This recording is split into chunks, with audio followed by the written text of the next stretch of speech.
and good day. My name is Jürgen Steinmetz from eTurboNews, and this is a breaking news update.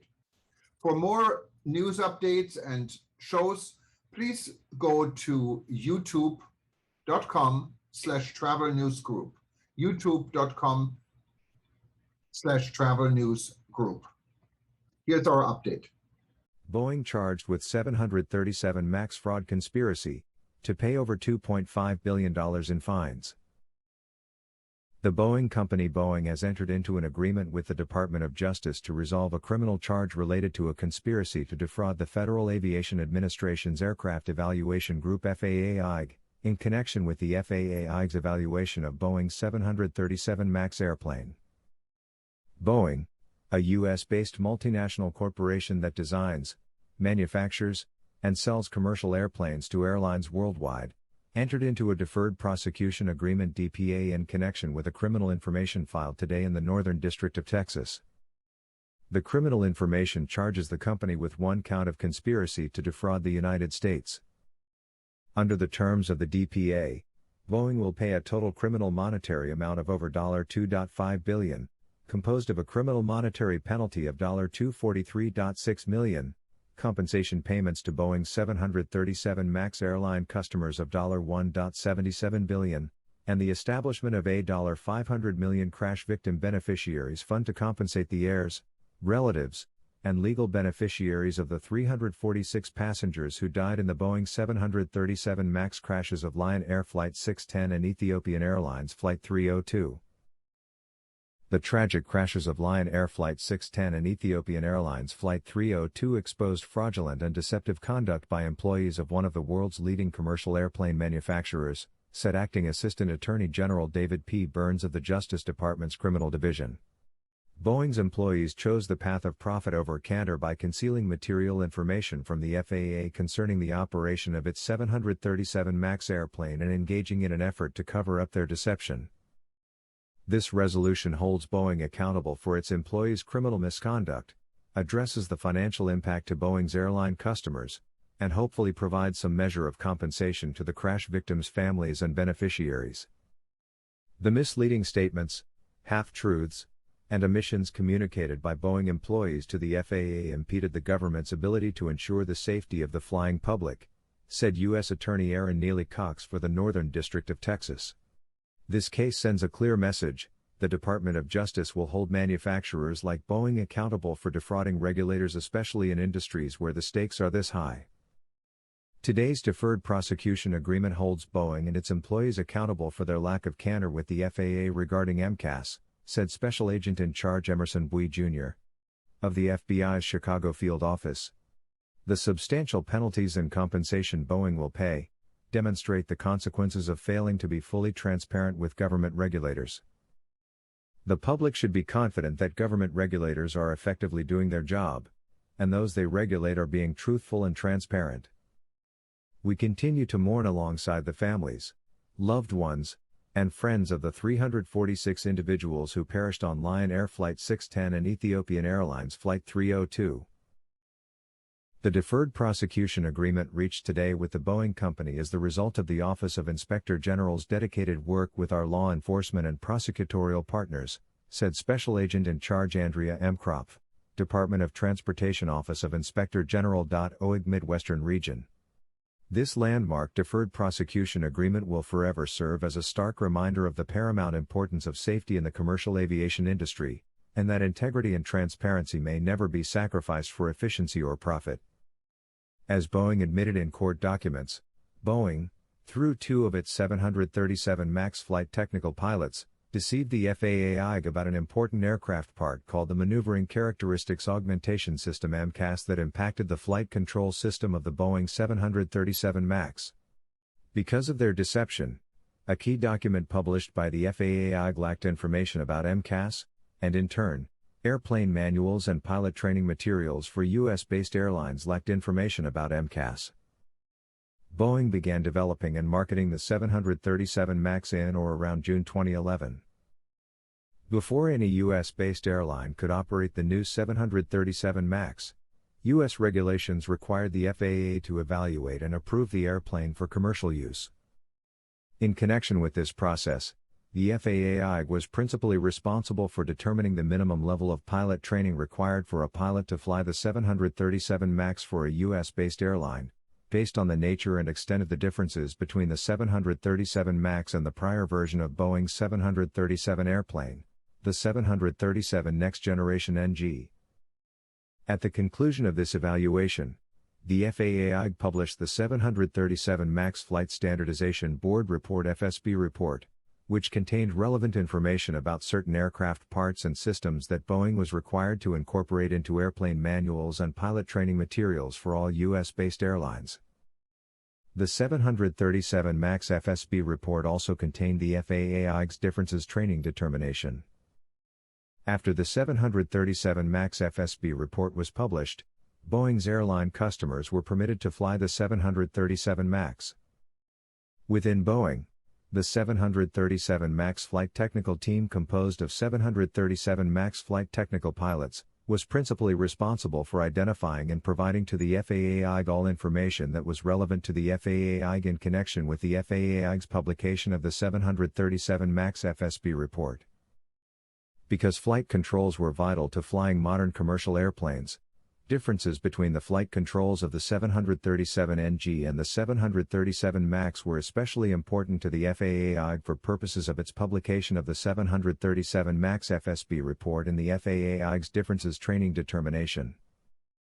In and around November 2016, two of Boeing's 737 MAX flight technical pilots, one who was then the 737 MAX chief technical pilot and another who would later become the 737 MAX chief technical pilot, discovered information about an important change to MCAS. Rather than sharing information about this change with the FAA, Boeing, through these two 737 MAX flight technical pilots, concealed this information and deceived the FAA about MCAS. Because of this deceit, the FAA deleted all information about MCAS from the final version of the 737 MAX FSB report published in July 2017. In turn, airplane manuals and pilot training materials for U.S.-based airlines lacked information about MCAS, and pilots flying the 737 MAX for Boeing's airline customers were not provided any information about MCAS in their manuals and training materials.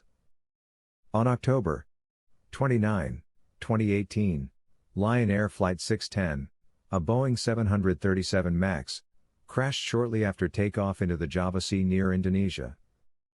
All 189 passengers and crew on board died. Following the Lion Air crash, the FAA learned that MCAS activated during the flight and may have played a role in the crash. The FAA also learned for the first time about the change to MCAS, including the information about MCAS that Boeing concealed from the FAA. Meanwhile, while investigations into the Lion Air crash continued, the two 737 MAX flight technical pilots continued misleading others, including at Boeing and the FAA, about their prior knowledge of the change to MCAS. On March 10, 2019, Ethiopian Airlines Flight 302, a Boeing 737 MAX, crashed shortly after takeoff near Aher, Ethiopia. All 157 passengers and crew on board died. Following the Ethiopian Airlines crash, the FAA learned that MCAS activated during the flight and may have played a role in the crash. On March 13, 2019, the 737 MAX was officially grounded in the U.S., indefinitely halting further flights of this airplane by any U.S.-based airline. As part of the DPA, Boeing has agreed, among other things, to continue to cooperate with the fraud section in any ongoing or future investigations and prosecutions. As part of its cooperation, Boeing is required to report any evidence or allegation of a violation of U.S. fraud laws committed by Boeing's employees or agents upon any domestic or foreign government agency, including the FAA, regulator, or any of Boeing's airline customers.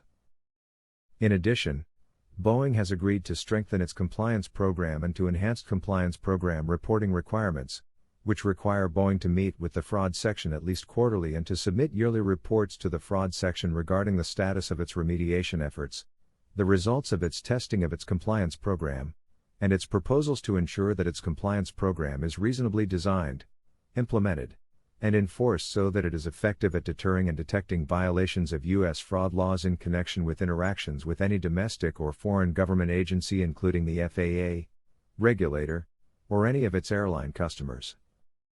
The department reached this resolution with Boeing based on a number of factors, including the nature and seriousness of the offense conduct, Boeing's failure to timely and voluntarily self-disclose the offense conduct to the department, and Boeing's prior history, including a civil FAA settlement agreement from 2015 related to safety and quality issues concerning the Boeing's commercial airplanes BCA business unit. In addition, while Boeing's cooperation ultimately included voluntarily and proactively identifying to the fraud section potentially significant documents and Boeing witnesses, and voluntarily organizing voluminous evidence that Boeing was obligated to produce, such cooperation, however, was delayed and only began after the first 6 months of the fraud section's investigation, during which time Boeing's response frustrated the fraud section's investigation. The department also considered that Boeing engaged in remedial measures after the offense conduct, including creating a permanent aerospace safety committee of the board of directors to oversee Boeing's policies and procedures governing safety and its interactions with the FAA and other government agencies and regulators. 2. Creating a product and services safety organization to strengthen and centralize the safety-related functions that were previously located across Boeing. 3. Reorganizing Boeing's engineering function to have all Boeing engineers, as well as Boeing's flight technical team, report through Boeing's chief engineer rather than to the business units. And 4. Making structural changes to Boeing's flight technical team to increase the supervision, effectiveness, and professionalism of Boeing's flight technical pilots, including moving Boeing's flight technical team under the same organizational umbrella as Boeing's flight test team, and adopting new policies and procedures and conducting training to clarify expectations and requirements governing communications between Boeing's flight technical pilots and regulatory authorities, including specifically the FAA. Boeing also made significant changes to its top leadership since the offense occurred. The department ultimately determined that an independent compliance monitor was unnecessary based on the following factors, among others: the misconduct was neither pervasive across the organization, nor undertaken by a large number of employees, nor facilitated by senior management. 2. Although 2 of Boeing's 737 MAX flight technical pilots deceived the FAA about MCAS by way of misleading statements, half-truths, and omissions, others in Boeing disclosed MCAS's expanded operational scope to different FAA personnel who were responsible for determining whether the 737 MAX met U.S. federal airworthiness standards. 3. The state of Boeing's remedial improvements to its compliance program and internal controls. And 4. Boeing's agreement to enhanced compliance program reporting requirements, as described above. The Chicago field offices of the FBI and the .OIG investigated the case, with the assistance of other FBI and .OIG field offices. Trial attorneys Corey E. Jacobs and Scott Armstrong and Assistant Chief Michael T. O'Neill of the Fraud Section and Assistant U.S. Attorney Chad E. Meacham of the Northern District of Texas are prosecuting this case.